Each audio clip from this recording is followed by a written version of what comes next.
Hello, is it me you're looking for? I can see it in your eye. No, I hate that. Let's go. Hello. Is it? No, you can't see it's this one. No. No, okay, what about I just earnestly, instead of this, I earnestly start the podcast with just Lionel Richie, me trying 100% hard. Okay. Hello. Is it me you're looking for? I can see it in your eyes. How am I going? You're doing great, mate. I need validation. You're doing great, Support mate. me. Keep So going. clap. You're something that you're mine. You're all I ever wanted. Woo. Welcome back to the Luke Kidgell Hour. We don't have the intro music. I mean, we do, but I decided to go against it. That's what you got to do. That's how you achieve success in life, guys, is you go against the grain. All right, people tell you to run with the usual intro track.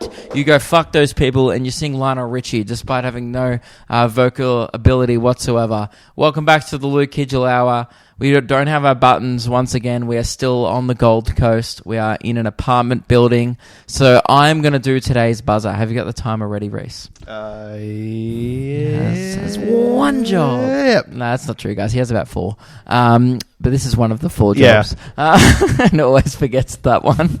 All right. My buzzer sent in by Luke Kidgell in 3, 2, 1. We're ready to go. Yep, great. Jeez, that had real email quality about it, didn't it? The kind of the ones that you sort through and go, I don't know. Would have you played that if someone else sent that in? If we're running really low, then probably, yeah. Yeah, okay. That was the bottom of the barrel. Welcome back, guys. And if you're in Melbourne, firstly and foremost, suck poo. and if you're not in Melbourne, you must be loving life like me. I have had the best week, and I'm not going to do that thing where I butter it up and I go, oh no, people in Melbourne, I feel so bad for you. I do feel bad for you, but at the same time, I don't care. Like, if I'm being really honest, I'd be lying if I said I gave a shit about your problems, because my life's awesome. We've been chilling in the sun for a week. And is this a flex? Kind of. If you think this is cool, then consider it a flex. But it's been great. We've been going in the spa every night. Been shredding every day. Going on like long skateboards. Hitting the Cooley skate park. We had a meetup today, 1 p.m. Cooley. I can't speak, dude. How can I think when the cogs are not working? How can my brain work when the cog, it's not turning? Great. The time has come to finish this bit. Oh, cool. So, yeah, we did a skate park. Oh, fuck's sake. A meetup at the Cooley skate park today. 3 people showed up. It was organised on the live stream. And Tiff came. She was lovely. Denver, who we actually sold a skateboard to. So what happened was, you may have heard on last week's episode, Meg has fractured her wrist skateboarding while drunk.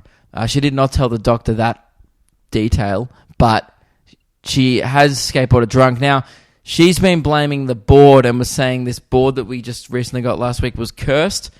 Rhys and I think it's got a little bit to do with the inebriation and the state she was in while skateboarding, but you know what? I'm a huge advocate and fan of blaming your equipment at all times. Never blame yourself. Always blame the shit you're riding on. I did it today at the skate park. I couldn't get around this bend, and then I go, oh, my board's just not made for this. And then I did it on Meg's board, and it turns out I'm just shit at skateboarding.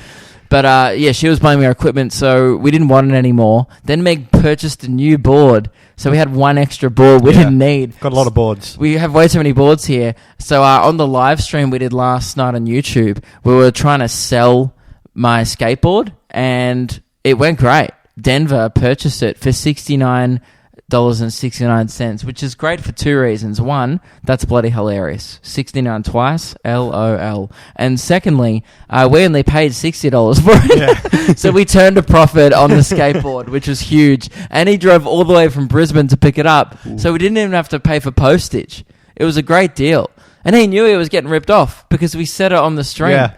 You know, but it also came with Tony Hawk's signature. Now, Tony Hawk didn't... I never said Tony Hawk signed it. I replicated Tony Hawk's signature. We love that. We Googled it, and Rhys did. Yeah. And I copied it onto a board. When I got down there to the Cooley meet and greet, what are we calling it? The meetup, the Cooley skate park meetup today. I was riding down holding the board like this. Yeah. And we get down there. I give Denver his new skateboard. It was his birthday. I said, I'm like, mate, happy birthday. Congrats on your new skateboard. It's got Tony Hawk's signature on it. I'm kind of giving him the spiel before I give it to him. He goes, it just says Tony. And I go, oh, fuck. I sweated it off. Oh, no. I sweated off the Sharpie marker. So it's just signed by some bloke called Tony. It could be a unique Tony Hawk signature where he just wrote Tony. Or it could just be some guy named Tony. Yeah. Either way, pretty valuable stuff. So, that was pretty good fun. And, man, these 10-year-olds that hang out at these local skate parks just shred so hard, and they intimidate the shit out of Rhys mainly. Oh, yeah. Mainly Rhys. Because I can't push properly on a board. I do it like the complete wrong way, and I'm scared I'm going to get judged. You're supposed to put your front foot on the skateboard and then push with your back foot. Yeah. Rhys does it in reverse. He keeps his back foot on the board and then pushes with his front. Yeah, it's not good. I don't even know how you do it. I know. I can't even do it. I need to learn. Yeah. So whenever we go to the skate park and there's other kids there, he kind of just watches and goes like, nah, they're going to make fun of me. It depends on the kid. Okay, so like if they got a beanie and they look cool, you won't. No, like for example, the Wagga skate park, that was fine. Yeah, because they're all like 9 and riding. But the other night when we were there, those dudes were shredding hard. They were way better than us. And one of them burned you. Yeah, he got real hot burned. He did a cool trick near me, and I said, "Oh my god!" Like trying to give him some respect and some cred, and he just turned around and went, "My name's not God," and then he just skated away. And then Rhys and Meg laughed at me because I got owned by a fucking 9-year-old for what, the 10th time in 2 weeks. It's because I keep hanging out at skate parks. But yeah, it's so much fun, dude. You'd just hate to be anywhere else right now. The weather's perfect here. I can't get over it. It's sunny all the time. Yeah. And nothing ever happens here.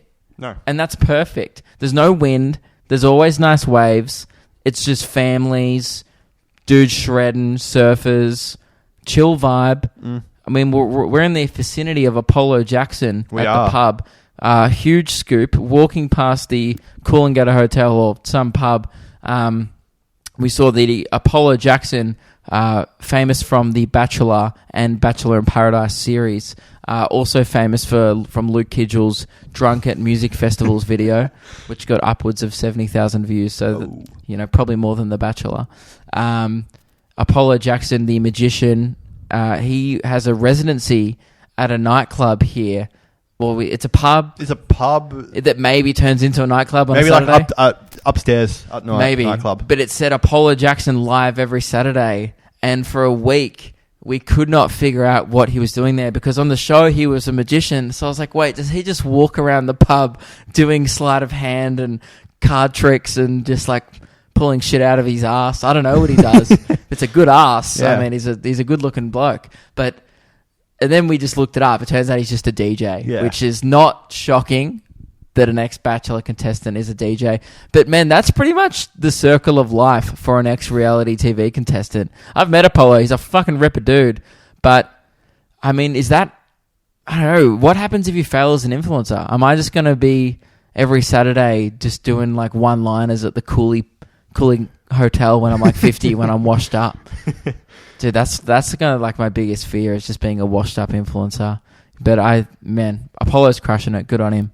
We should have got down. We were so mad we can't get down. Hopefully, in August when we're back, he's still got the residency there. Yeah, we'll be absolutely coming back if he's still got the residency here. But yeah, that'd be cool. I was kind of disappointed when you told me that he was just DJing, because the idea of a pub hiring like kind of an in-house magician to just wow people queuing up for the bar is a great idea. Yeah. I'll go to the pubs way more if some guy like tapped me on the shoulder and was like, pick a card. I'd be like, oh, fuck yeah. I'd like pick one. And then even if people were cutting in front of me, I'd be like, I don't give a shit, man. This is crazy. That'd be so good. Like, I don't want someone to take over the whole bar. Like, there's nothing worse when the bloke playing guitar in the pub thinks it's his gig. And it's like, oh, no, mate, we've all just come to this bar. You're here. Provide some ambience, my friend, all right? Play the Eagles in the corner. You know, play some covers. Hit us with a Wonderwall. Sure, spice it up with a Mr. Brightside, but don't pretend it's your gig. There's nothing worse than that. Yeah. So I would hate it if a magician, you know, started performing a theatrical show in the corner, but a roaming magician at pubs, if you run a pub, think about it. I'm full of good ideas. All right? That's a great one. I'm telling you, if word got out, say, you know, especially if you're at a pub where you're on a busy strip with a lot of nightlife and you're competing with 2 to 3 other local establishments, which are quite crowded, give it 6 weeks of you having a roaming magician, word will spread, and at the very least, you'll get people coming in for the novelty. Yeah. I would say chuck on a Spotify playlist, save money on the band, play a magician. Because no one really... Live music places is often annoying. Like, Yeah. one time I had a beer at the Coolangatta pub. I've talked about it on the podcast, and there was people dancing in bare feet to the live band, and the live band's playing Jet. Do you remember that? It was ages ago. It was a couple of years back. Probably was pre-COVID. And whenever I see like that, I'm just like, man, chuck on the Spotify playlist. Get a guy that, you know, will pull fucking handkerchiefs out of his butt. Or I don't really know what magicians do, to be honest. But anyway, it's just a good idea. So yeah, we've had a pretty good week. We've bought and sold a skateboard for profit in a week. I'm a hustler. I'm always grinding. Made $9.69 on that purchase, which was great, and got a little bit of live stream entertainment as well. Man, people were really cheaping out on us in the live stream. We were like auctioning a brand new, pretty much skateboard with Tony Hawk's signature on it. So probably that would retail at what, 2, 3, 4,000? I don't know. And people are offering us like, I'll give you a packet of Wheat Bix and a crisp high five. You know, I'll take the crisp high five, but I've already got Wheat Bix. Yeah, you're talking to a man that constantly has backup Bix on him at all times. Actually, not at the moment. Ooh. We're running low on Bix, but we're only here for another 2 mornings. So we're just going to probably try and run it. You know when you get your car and it's running on fumes? Yeah. We're going to be like that with Bix on Monday morning. Just got to ride it out. There'll be like 3 left. And that's Rhys's new catchphrase, by the way. If you guys don't know, Rhys he started to really transition, or he's just maybe got a system update, but he started to really transition from just regular in-house robot to elder and quite wise. And someone even said on the live stream recently that Rhys was giving off big Oogway energy, which is a reference to the wise turtle in Kung Fu Panda, who is a wise Kung Fu master. Almost like the equivalent to Yoda of that franchise, I would say. Yeah. Which is quite a high compliment, mate. Oogway energy. And then when people started testing out how wise Rhys was, they were wowed and blown away because every answer was just, mate, just write it out. Yeah. They'd be like, oh, Rhys, I have an assignment due. Like, what should I do? He's like, mate, just write it out, brother. You're like, oh, Rhys, you know, I don't know. And every single question... It really applies to everything. Write it out. But, yeah, it's good. It's been a lot of fun. There's not too much to report on other than we've just actually been having a lot of fun. Just having a few beers, getting a lot of work done. I mean, it's mainly just been the tour announcements. Like, when the week where you announce a tour is probably the most stressful week of a comedian's life, or at least my life. I don't know what other comedians do, but it was stressful. But now most of the shows are on sale. Perth should be on sale now, so please come. 1,000 seats. I need you all there. Bring everyone you've ever known or met or loved. I love it if you bought someone you just met once over someone you loved first. But Yeah, so get down lukekidgell.com. We've got Wollongong. That's tonight, I believe, if you're listening to this. So that's probably already happened. But Sydney, tomorrow night, there'll be probably like 10 tickets left by this stage, or maybe none. But come down if there is. And then Newcastle on Sunday, there's still some tickets left. I'd love to see you there. lukekidgell.com. Now, we did do a virtual busting of the jar this week on our Instagram story. If you're new to the podcast, hey, welcome. Great to have you here. But we've been doing the busting out the jar. Laura, fuck, she commented on the episode. We're rude at this point. I'm not remembering. It's Lauren. I'm going to go with Lauren. Okay. God, if it's Laura, I'm going to be so angry at myself. I think it's definitely Lauren. She brought a jar to one of my shows full of emergency content ideas for weeks like this where it's like... Laura. It's Laura? Fuck. I was just... You know what? I was bluffing. Yeah. I went with a 50-50, and in order to not seem rude, I just went with one. I was like, it's definitely Lauren. Yeah. I had no idea. That's so unlucky. Fuck. All right, well, Laura... Once again, apologies. She brought us the real jar, but that's at my house. And by the way, everyone keeps messaging me thinking we're living the life, which is true. We are. We're crushing it. But people are like, mate, you're getting a free holiday. This is great. And I'm like, what part about staying in an Airbnb every night to you sounds free? We're paying double rent at the moment. I'm renting at home in a place I'm not living in, and also paying obscene amounts of money every night for a hotel. So even some of the guys at the skate park today were like, oh mate, this is a bloody free holiday for you. I was like, what part about having to work every day and paying a lot of money and being stranded from your home state is a holiday? Once again, I feel like a first world refugee. It's pretty awesome. There's a spa every night. I'm not complaining, but I just wanted people to know that my bank account is hurting. Unlike my soul, which is refreshed and very warm at the moment because it's 25 and sunny. Suck shit, Melbourne. So yeah, we did a virtual jar on the Instagram stories. People send in topics to talk about, questions, you name it. We're going to bust it out pretty early. Yeah. We might need to expand on the answers a bit.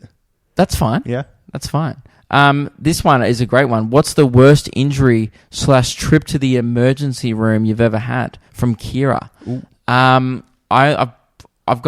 Okay. There's been 3 actual bad things that have ever happened to me. 1, I broke my arm playing footy, but then I didn't even go to the hospital for 2 days. I ran in a state cross-country championship and realized during it that my arm was still fucked. And then my mate punched it. I got my mate to punch it afterwards. Like, oh, we'll test if it's broken because I'm intelligent. And he was like, I put my arm out and he punched it really hard and I screamed and he's like, no, it's definitely broken. And then I went to the hospital that night. So I still never know if it was slightly broken and then we fully fucked it up with the punch, or if it was already broken and that's why the punch hurt. I'll never know. But I've been in a cast for 6 weeks before. I think that was in year 9 or something. And then I've also had knee surgery. That's why I have a big scar on the back of my leg. I don't think I've ever showed people my scar. And by the way, yes, I'm wearing white shoes and white socks. Yes, I look like a tennis player from the 80s. Yes, I look like that. What's his name? John McEnroe. The guy who cracks the shits. McEnroe? Yeah. The guy who just cracks the shits all the time. Be serious. Yes. Yeah. The ads. You cannot be serious. I remember he was from the Mars bar or a Snickers ad. Yeah. You're not you and you're hungry. Yeah. Was it one of the... Was that the ad campaign? Snickers. Yeah, right. I only remember the Betty White one. Yeah. Where she does dirt biking or something. Yeah. Yeah, anyway. What am I talking about? Oh, yeah, my Worst scar. injury. Yeah, sorry, guys. I got distracted by how sick my drip was. But, yeah, I have a scar on the back of my leg, which I don't think many people know. That's a little thing about me. Ooh. Have you ever seen the scar? I have noticed it. And you never asked. Did you think I've ever had a really dark past? Like one time I got attacked by a shark and I just don't bring it up? Yeah, I didn't want to bring it up, yeah. Did you really just see it and then never bring it up? I think it was like the other day I noticed it. Did you think I used to cut myself like on the back of my calves during my MyChem days? Yeah. Or something like peak in my Fall Out Boy face. Yeah.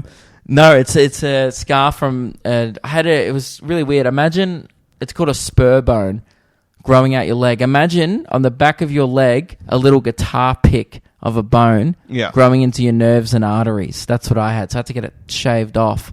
And I think it's all good now. Yeah. And the worst surgery that I ever had, and people who have been listening to the podcast for a while, and even Luke and Lewis may remember, I had eye surgery. This was fucked. And whenever I tell people about it, they get so squirmy. So I had to get the top layer of my eye scraped off, the gelatin over your eye. But because it's on your eye, you have to be awake. Yeah. It's not like a thing where that they numb your eye, but you're still awake and conscious during it. So you have to, they prod your eye open and you can't blink, and they put little drops on it to make it moist to just lube up that eye. And then you have to sit there and watch them scrape away the top layer of the thing you're watching them out of. It was pretty fucked up. But yeah, that's probably the worst 30 minutes of my life was watching the top layer of my eye be scraped away through the same eye that they were scraping. Yeah. That's gross. Are you weird about touching eyes and shit? Yeah, a little bit. Yeah. Can you touch your pupil? I can't do it. No, probably. No. Yeah. Rhys is like, man, I can't even skate around a 10-year-old that might bully me. You think I'm going to touch my eye? That's insane. So yeah, that's the answer. Those are the 3 worst things that ever happened to me. You almost chopped your dick off, didn't you? What? Where did you get that from? From the motorbike? No, not my dick. Oh. What happened? I broke my hand and lacerated my spleen. Lacerated your spleen, right. Very different. Oh, okay. I thought you almost lost your cock. No. Didn't you almost lose your cock? No. Oh. You just couldn't pee. I couldn't pee, yeah. Right. For some reason in my head, I was like, I'm pretty sure Rhys doesn't have a cock. That's how progressive I am. Yeah. This whole time, I was like, then maybe that's why I thought deep down that's why you didn't pee, you know. Yeah, you had to be in hospital for ages. I was in intensive care for like a week. Oh my God. This is why... I couldn't like get up and walk or anything. Motorbikes are fucked. I mean, I can't talk. As a person who's been riding around on a skateboard all week, I'm destined to fuck myself in the next year or 3 weeks. Who knows? But, yeah, right. Intensive care. Yeah. So did you almost die? No. Oh. But just because like I had blood pumping into my stomach. Sounds like a bit of an overreaction. Yeah. Man. So at no point did you think you were going to die? No. Oh, okay. But you thought you were going to be seriously messed up? Well, they first thought it was my liver, that I did something to my liver. And as someone who likes to drink, I was going to say, we've been destroying our livers all week. But when they first did the x-ray, they're like, oh, we think it's your liver and spleen. What does your spleen do? It like helps fight off infection and disease. Yeah, right. Okay. Yeah. Cool. Luke Kidgell, another one. All I do is shave my nuts, no matter what. And that's because I use Manscaped. And I used code BASICS to get 20% off and free shipping. Guys, the podcast is sponsored by Manscaped. Go to manscaped.com.au. Get the best shaver in the game. You've probably heard about it by now. If you haven't, then check this out. They spent 18 months trying to perfect it. It's seriously great. Don't nick your nuts. Have nothing worse than... I've had mates that have tried using razors on their nuts. Essentially, putting a knife to your sack. Don't do that, guys. All girls, all right? Go to manscaped.com, use code BASIC, and support the brands that support this podcast. And thank you very much for Manscaped for sponsoring the podcast. I got smooth nuts. Rhys has got smooth nuts. If you've already used the code BASIC, then I'm guessing you've got smooth nuts. And it can smooth out everything. Man, I smoothed my nipples before I went to the Gold Coast, so I look sexy on the beach. I haven't actually gone to the beach yet, but if I do, I'm going to look sexy. So I really pre-planned in case. And that's what manscaping is all about. It's just about being sexy and being comfortable in your own skin no matter what. Now, I personally don't love a lot of body hair. I don't have a lot, but the minimal amounts I do have, I don't love. So I use Manscaped and 20% off free shipping. Use code BASIC. Support the brands that support us. Now back to the episode. Woo! Yeah, Spleen's a bar in Melbourne. So whenever someone says, I fucked my spleen, I'm like, oh, did you get kicked out? I always forget it's a body part. And I've also got like a scar. This is from completely different. I got a scar across my stomach. Oh, that's cool. Yeah. What from? I had surgery when I was born. Oh, that's cool that you've like maintained the scar. Well, Yeah. They don't go away. My scar's faded heaps though. Yeah. Like so much. It's Now my one's pretty visible. barely noticeable. But yeah, that's the answer, Kira. There you go. These are good. These are actually surprisingly good questions. Yeah. What's the one place in the world you would like to travel to? From Rathika. This is a very white girl question. Yeah. What's a boring answer? Like, you know what? It's such a boring answer because it's where everyone wants to go. I want to go there before it's not there anymore. Is it the Maldives or the Maldives? I don't know. Maldives? Maldives? I think it's the Maldives. Yeah. People pronounce it differently. Yeah, but I want to go there. I'm a sucker for blue water. I'm a sucker for a beach. It's why I like it here. And I'm a sucker for sitting on just a seat for 6 hours and drinking cocktails. Yeah. Which sounds like the only thing to do there. My mate went there and he said, yeah, you just wake up, you walk out of bed and you dive in the water off the back of your little house thing. So that's something I would love to do. And other places, like I do want to go to Europe and stuff, but I'm going to wait till I can go to shows there and I might do a little Euro trip after that. And yeah, I don't know. I'm not really that, like, I don't know. A lot of young people are very like, oh, I want to travel the world. So I just really want to get good at comedy and see where that takes me. And I feel like I'm not missing out. I feel like I can travel the world later in my life, but I feel like now's the point in my life where I've got to go at, this whole career thing. Otherwise, because I'm never going to be young again. So I feel like I'm going to have a crack at this hard, and then, later on I can travel the world and, I'll be like that sad bloke just like munted at 4 a.m. in a club in Amsterdam. Just like, I didn't do this on Kentucky. Fuck, where am I? Like, that's going to be me. So I can't wait. I'll see is there. But yeah, just Europe. I've already been to America. I honestly have no desire to go back leisurely to America. Yes, offense to Americans that your place is fucked, fix it. And then people might start going back. But it seems to be on the mend a bit, but, COVID-wise, but there's still so many other things going on there. I obviously will end up going there to do shows eventually, but I'm not in a rush to go there. I prefer to go to Europe first, to be honest. And I know that must suck to hear if you are an American listener, but I don't know. Originally, it was the goal to do America first, but your country's made it so hard to work there. Like, do you know how hard it is to get a visa to work there? Like, travel visa is easy, but to get a working visa in America is near impossible with what I do. You have to get something called an extraordinary talent visa, where I have to get someone over there to vouch for me and sign up, and also do a logbook of everything I do there. Yeah. So you have to be making people a fuckload of money over there to bother filling in this logbook. So you have to find a big management label. That's how YouTubers do it, because they're making so much money off YouTube, they give them a cut. It's a whole thing. It's kind of like doing a learner's logbook, but they have to log why you're there to the government, because your government hates foreigners, and I'm a foreigner. So yeah, that's it. You get discriminated against being an Australian in America. It's disgusting. Yeah, so I would say that's where I want to travel to. But I'm such a sucker for Australia as well. I'm a bogan for just traveling here. Like, next year I'm keen to go to a show in Darwin. I've been having a lot of requests this year, but we just didn't get it booked in. Honestly, and I didn't really consider it. I know that's a bit rough, but when you're planning out a tour, you never you plan out East Coast, and it's so expensive and it's so isolated. It's like if Perth had the population of Darwin, you'd never go there because it's just so isolated from everything else. But maybe next year I could try and do Alice Springs and Darwin, and we just drive up the middle of the country, just red dirt. We might meet that famous dog, Red Dog. Red Dog, yeah. Yeah, he's a big movie star here in Australia. That'd be cool. He's kind of like, Red Dog is probably slightly more famous than Shane Jacobson. And then Hugh Jackman's at the top, but then there's a pretty big gap between Hugh Jackman, Nicole Kidman, and then Liam Hemsworth. The Hemsworths are all up here.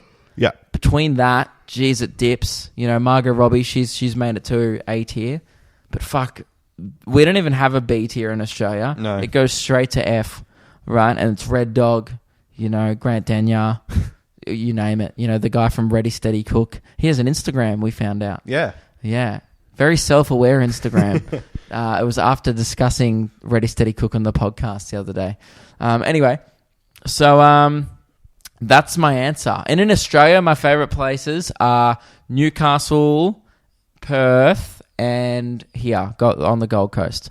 But no one agrees with me. Everyone else hates the Gold Coast. And I understand why. It's garbage, but that's why I belong. All right? I belong in the bin with all the other fucking animals. I am pretty much a human bin chicken. I was watching one today, just potter around, and I was like, that's all I really want to do. It was kind of like, it was like in the sand, and then it was like, all right, now I'm going to be out of the sand. And then it like went into the sun, and it looked at the sun. I was like, oh, a bit bright. And that's me going like, oh, fuck, should have bought me sunnies. And then I just walk back into the shade, and then I go get a burger, and it goes to a bin. What's the difference? Yeah. Both are going to kill me one day slowly. Yeah. So, yeah, I'm pretty much just embodying the mindset of an ibis at the moment, which is a pretty sad reality to face. Oh, and I did a Brisbane show this week. I forgot to say, that was so sick. That sold out in like a few hours. So thank you very much to everyone who came. Did like a little comedy club called the Good Chat Comedy Club. And man, such a cool space. A bunch of people came out. It was sick. Just pretty much did like mostly crowd work because I didn't want to spoil all the jokes for the big shows later in the year. But yeah, just like talked a bunch of shit. And this is the thing I found out. I had no idea this was happening, and I guess I wasn't surprised hearing it, but it was a little alarming. There was a lady there that looked quite young. I would say under 25. And I go, oh, are you working? And she's like, oh, yeah. And I was like, are you studying at the moment? And she goes, oh, no, I'm 42. And I go, what? I'm like, dude, they breed them differently here. Whatever the fucking moisturizer they're using in Queensland, keep it going. Because this was unreal. She's like, I'm 42. And I was blown away. And so was the rest of the crowd. People were looking at her like, you're 40. That's insane. And then we start talking about it, and she's there with her friend who's like, and I think I accidentally, I pointed to her friend. I was like, and are you also old as shit? And everyone thought that was quite rude in the crowd, but I thought it was a bit funny. Yeah. And turns out she was also old as shit. She was also in her 40s, which isn't going to age well because I'm still going to be doing this podcast when I'm 40, and that's going to suck. When then I'll be old as shit. But I was like, oh, you guys like friends from back in the day? And she goes, oh, no. We met through Mothers with No Kids Society Facebook group. And I was like, what? And she goes, yeah, like all our friends have grown up and got families, so they can't drink on a Thursday anymore. So that we kind of met through this little group of women without kids, and we just go out and get crunk together. That's awesome. That's really what Facebook's for. Yeah. I mean, the only people on Facebook are over 40, so that's great. That's pretty much the whole platform now. It's just an over 40 singles meetup. And it was great. They were having a great time. They've ditched all their high school friends, I'm assuming. And they were living the life. Good on them. So that was just new. I had no idea that people went out searching for friends. What would you do if you just got to 40 and didn't have any mates? Do you reckon there's like Tinder for mates? Where a bunch of lads can just go on and just find boys they want to have a beer with? I'm not sure, but if that's not surely there's a market for like lonely blokes out there. Mm. We should make that. Yeah. I'll suss the App Store. Can you do, what would you look up? Mates. Friends app? I don't know. Friend Finder. No, there would be Friend Find apps for sure. But geez, the people on those apps. Oh, we should try and make a friend on there. Well, yep, there's some apps. Oh, maybe we'll get that up during the show and we'll have a scroll and see who we can be friends with and coolly. That's great. All right, the next question. Eden has just said hi. Hi, Eden. Great. Will Bumble have a version of it? Who? Bumble. You know, like the dating app? Yeah. They've got Bumble BFF. People just end up fucking. Yeah. And there's also... Best friend to fuck. There's also Bumble Biz. It's like, what, LinkedIn? Yeah, but on Bumble. Yeah. That's not professional. It's not professional having like you in a suit picture going like, I work for an accounting firm. Here's me Bumble Biz. That's not how you network. There's no like businessmen who have heaps of money that are like networking on Bumble Beers. Yeah. That's purely entrepreneurs from Byron Bay. 100%. Alrighty. Rank the shapes flavors from best to worst. Rhys. Yeah. You better go to that side of the room because I'm about to split it. Ooh. I'm about to split this fucking room right now. Guys, I would actually recommend changing your headphones if you can from a stereo to mono setting because I'm going to split your fucking brain right now. All right? And you better pick one side. I, Luke Kidgell, think shapes are overrated.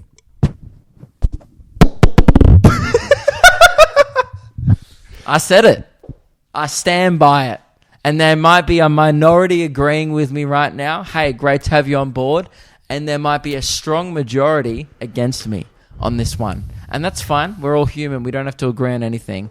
But, actually, we should agree on some things, but not everything. Barbecue shapes are not bad. Yeah, they're the top for me. Yeah, I'm not a savage, right? I've had them. But I think I've had pizza shapes. I don't really like any others. I don't even like chicken biscuits, like chicken chips. I only really like salt and vinegar chips. I'm not a huge snack man. I'm not even a dessert man. I like what I like. I like an Arnott's Bicky. I'm a fucking fiend for a Bicky. Bicky boy. Yeah, I'm a Bicky boy, but I'm not I'm a Savoy boy. I like a French onion dip, but even still, I don't get too crazy with my dips. I don't even really branch out to a hummus. Yeah. What about you? With shapes, I just stick to barbecue. Well, she wanted you to rank them. I don't even know the other flavors. I only really have barbecue. Didn't they do all these weird flavors like sausages or tomato? They always, yeah. Or did they do like a Lamington one or some shit? They always bring out like weird different combinations. Or was that Smith's? I forget. Shapes. But have a conversation, but you can only use the word Jeff. Jeff. Jeff.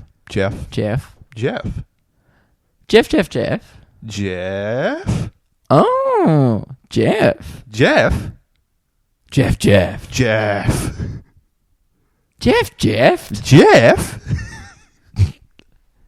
The Jeff.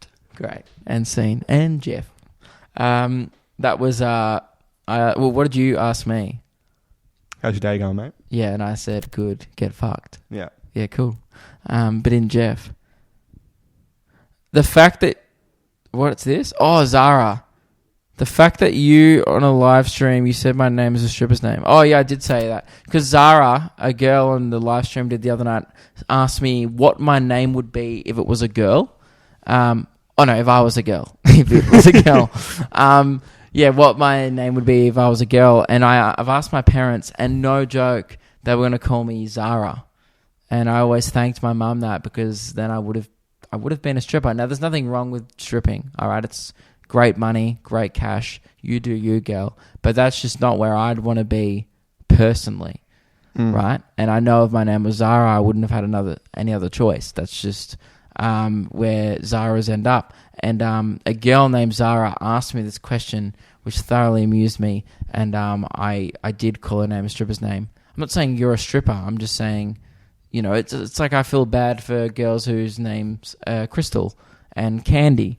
I'm not really sure how many girls are actually called Candy, but I'm sure there's one out there that has a PhD. You know, I'm sure there's a scholar out there called Crystal, but she still has to live with the fact that she does deep down to the core have a stripper's name. I have a Bible name, Luke. I'm not a man of God, but Luke is in the Bible. Where does Rhys come from? Got no idea. What does that mean? Who knows? Well, look it up. You've never looked up what your name meant? I don't even... Actually, neither have I. Rhys eating with a fork update. Yes, he still doesn't know how to do it. Still do it. He did it last night. I was watching him stab his cucumber like a caveman. It's gone to the point where it's just gone beyond repair. Yeah, at this point, I'm thinking of just giving you like a pitchfork to eat your food with because it'd feel like it'd be a less messy method. You know, if you just stabbed it with a trident. Yeah. Yeah, because you are the devil. Yeah. You eat like a demon spawn. Yeah. You know? He just does this thing where he instead of just over grabbing it, you under grab it. Yeah. You grab it underneath and you stab like that, and you go, and it's inefficient. Do you not think eating like that is? I've just always done it. I'm just used to it now. You could just. Yeah. Yeah. Like efficiency wise, it doesn't make sense. Yeah.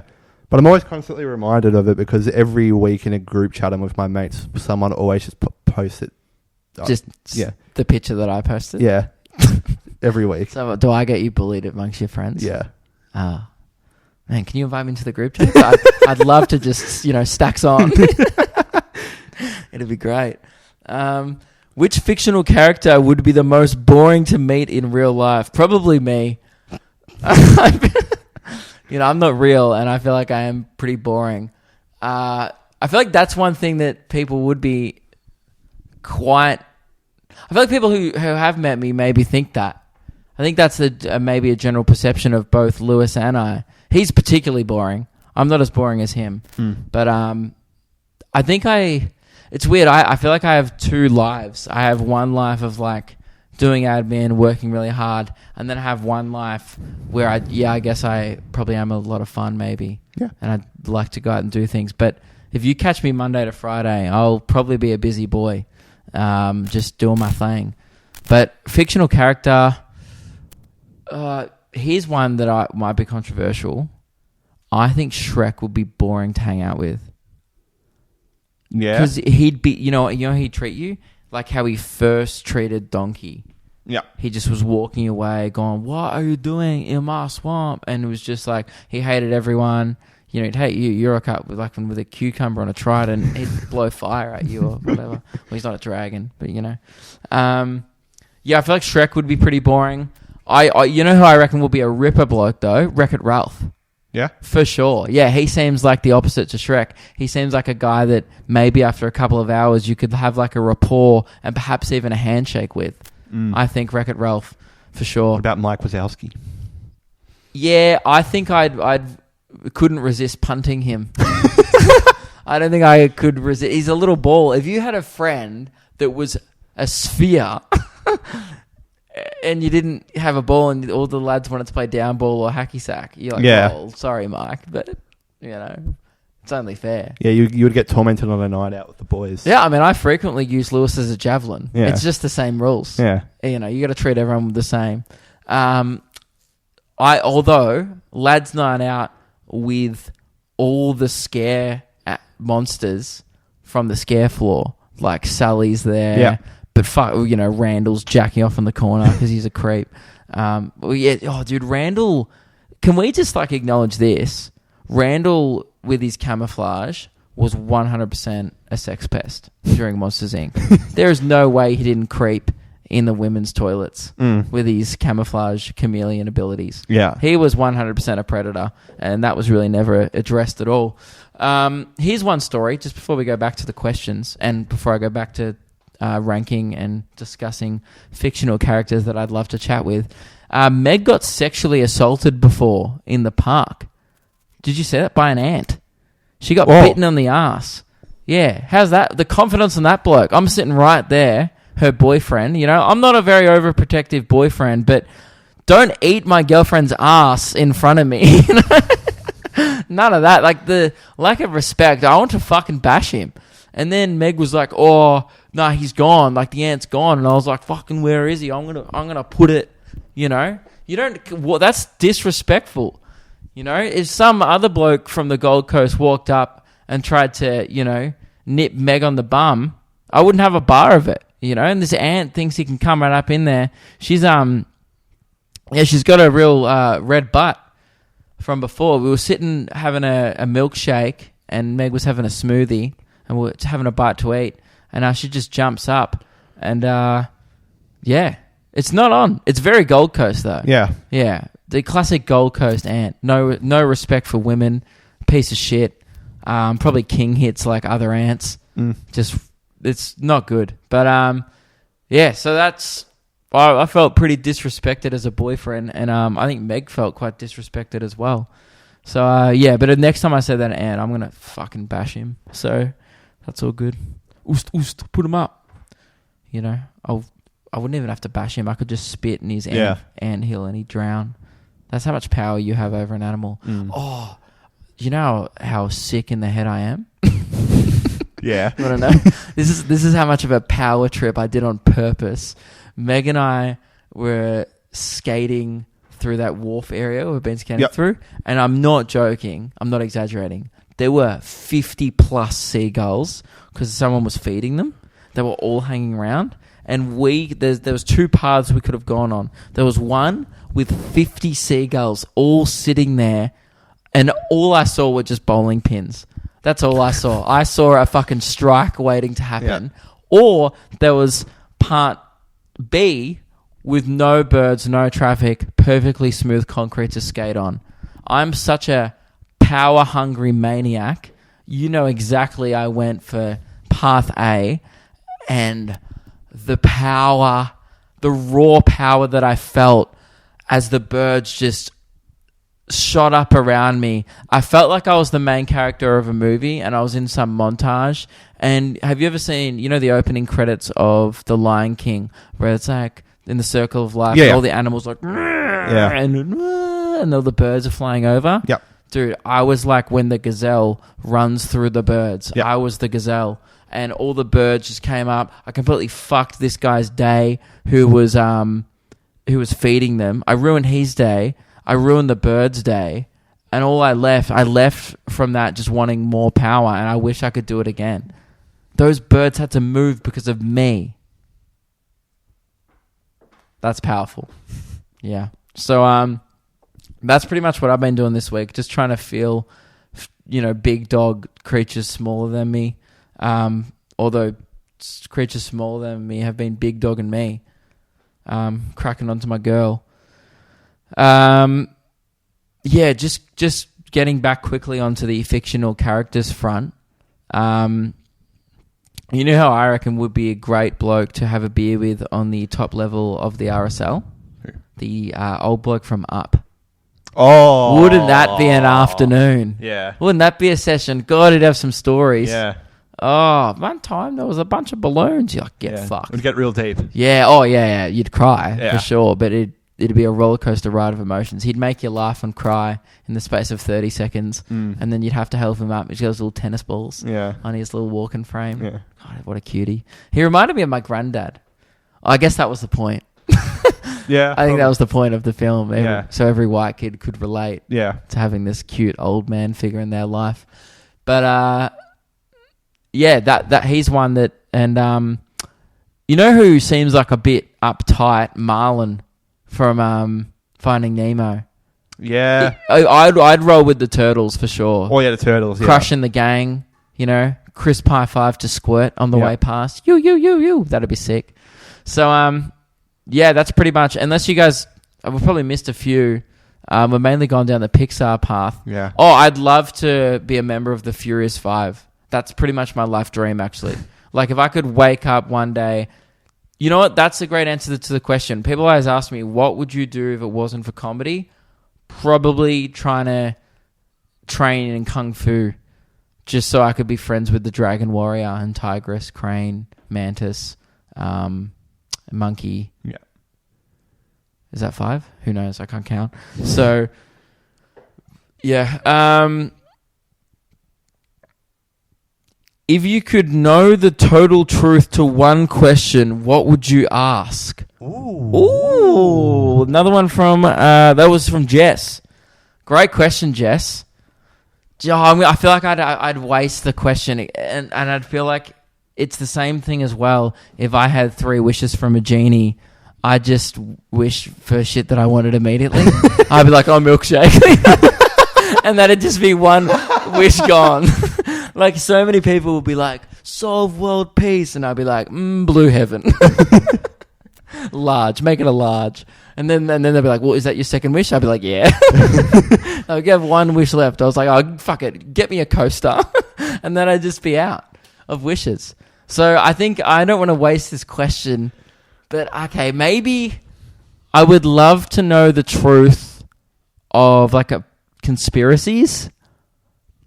I think I know, like 9/11, it'd be interesting, but I think, Yeah. you know, jet fuel can't melt steel beams. So maybe we already know the answer. The moon landing, Yeah.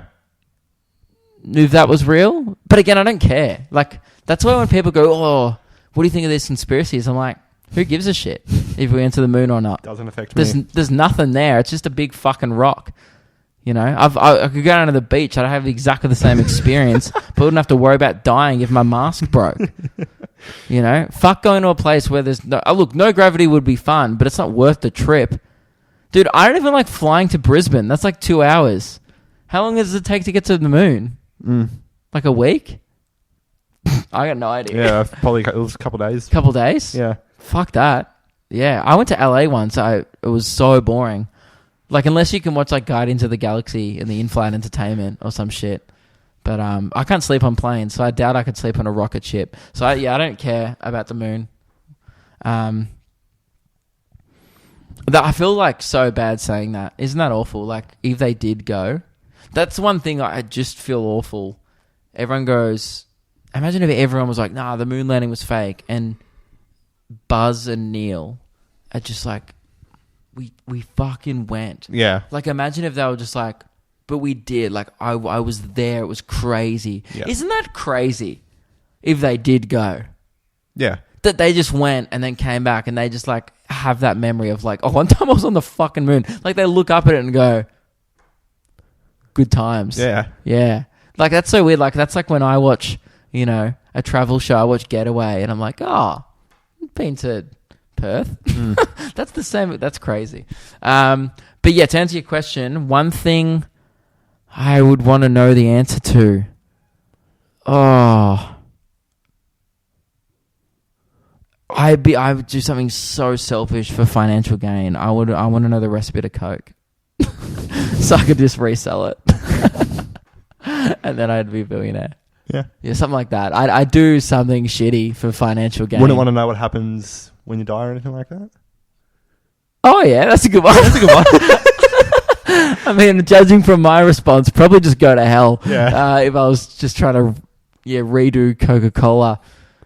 Yeah, that's a good one. Yeah. See, that's the problem. I'm not good with these questions because I don't really think outside the box. I'm always just like, what's immediate gain? You know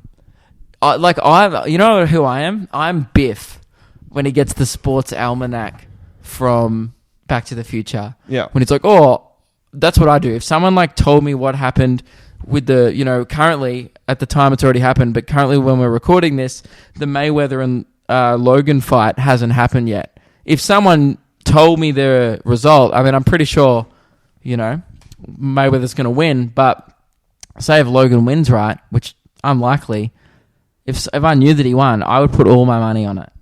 I'd be the asshole that gets rich off really horrible ways. So I know, yeah, maybe Rhys won. That's a better question. What happens when I die? But I am so confident in my belief. I don't know if it's like atheism or whatever it is. I'm just so confident in that we just decompose, and that's it. Yeah. That's why you just got to get amongst it while you're around. Yeah. Why before you're dirt, you should like live it up. Otherwise, you just become compost. Yep. That's what I believe. But man, what about if I'm wrong? And maybe that's why I should ask them. Yeah, okay, that'd be good to know actually. I'd have to change a lot of things if I found out that like Christianity was real. Yeah. And you have to be a good person. I'd be like, oh, scratch that thing about getting the Coke recipe. I have to do like Christian comedy. Yeah, I would be a great Christian comedian. Yeah. I could get up there and just like say observations like, what's the deal with water bottles? They're always empty when you need a drink. And all these, always, you know, that'd be good. Yeah, great. What time are we up to? We have got 9.5. 9.5 minutes to go. Yeah. Jeez, I'm good at... Dude, if I was a fucking breakfast, I'd be a waffle. I'm good at waffling on. That's a great question, though, Jess. I would love to know your answers to these questions, by the way, because I feel like I'm just the worst person to ask. This is from Rathika, who came to my Melbourne shows twice, I think. One time with her mum. Oh, no, she came once, but her friends came the other time. Yeah, dude, her mum came. And, you know, when you get a parent who's just like, I love my daughter, but I'm not sure why she likes this. Yeah, they're just completely off it. Yeah. And I could just see her mum the whole time. I was like, she doesn't want to borrow this. What is something about your job you wish more people knew? Man, I talk for an hour a week. You guys know everything about me to the point where I have to then just talk about if hanging out with the guy from Up would be good or not. I think one thing that is a common misconception, it's such a boring answer, by the way. This will put you to sleep. So if you're going to bed right now, just relax. This is going to be like some meditation, how boring this answer is. Most people think this job is fun all the time because most people see comedians and go, oh, they just make people laugh for a living. That must be super fun. So it is very rewarding. It is very fun. They're not wrong, but it's not fun all the time. Imagine if you had to travel so much, like, or do anything that much. Like, traveling becomes not exciting by the end. Like airports, I remember as a kid, I used to go there, I was so excited because it meant we were going on a family holiday. Now I go to the airport, sometimes I do day trips to the Gold Coast. It's like, oh, I've got to be back here in 12 hours. Yeah. This sucks. Like, there's times where it's usually you're going there for a fun reason, but the commuting sucks, the waiting. It's a lot of waiting around doing this job, and therefore a lot of free time that you try and fill with admin. It's a lot of admin. Oh, running your own business. I run 2 businesses. I run a business with Lewis that has 3 employees. So I don't know if anyone else owns a small business, but imagine doing one yourself and one on the side. It's very time consuming. And not only that, you're the face of 2 businesses as well, which is super weird. Yeah. Like usually if you run the business, you just run it. And that's why I need to get a business manager. Which is why my brother's going to come on board and help me out, because running a business and being the face of it means I have less time to spend doing this shit, and it's why we have to do this 3 days in advance because we're traveling around and whatnot. But I would say that's the biggest misconception, is that we're just fun all the time, because I think that's with a lot of people like me who do social media. Is you put out the fun parts of your life, but I don't put out me and Rhys making buttons for my website, me updating my website, me putting tickets on sale. Imagine if it was like, hey guys, I'm just replying to your emails, what's up? Like, that wouldn't be interesting. So I think that's a pretty big misconception, because even people who I meet on a night out or whatever, and we sit down and have a chat, and they're like, man, I've been watching you for 3 years. You must have the best life. Like, you just go out, have beers, make people laugh. And in my mind, I'm like, how did you skip over? People just skip over and accept, like, oh, that just all happens. Like, I'm like, how do you think I can do a show? Like, I have to book it in. Yeah. Have to organize sound and lighting. You know, when you see the spotlight at the show, most of the time, like 90% of the time, I've organized the spotlight to be in the room myself, or Meg has. You know, and sometimes we've organised the stage. We have to check if there's seats at the venue with some of these like regional places. So it's just that's one thing. That's the very boring answer to that question. The fun answer to that question is there is none. It's about my job. Tell a fuck childhood story. That's like been the last 200 episodes of this. Is this episode 199? Yeah. I think so. Guys, send in your suggestions. What are we going to do for episode 200? We don't have any ideas. We've been too busy to think about it. What do you guys want to see for episode 200? We can do like a big bonanza. I don't know. I've just been all over the shop lately with the growth. That's another boring answer. How much this business has grown in the last year has been exhausting, but very cool. Expanding it has been a nightmare, but also a good thing, you know? Yeah. It's a good problem to have. Oh, no, I'm selling too many tickets. Oh, too many people are going to lukekidgell.com and aggressively coward punching those buttons.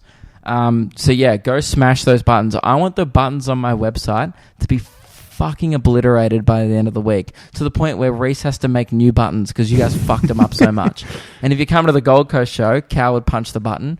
If you're coming to the Brisbane show,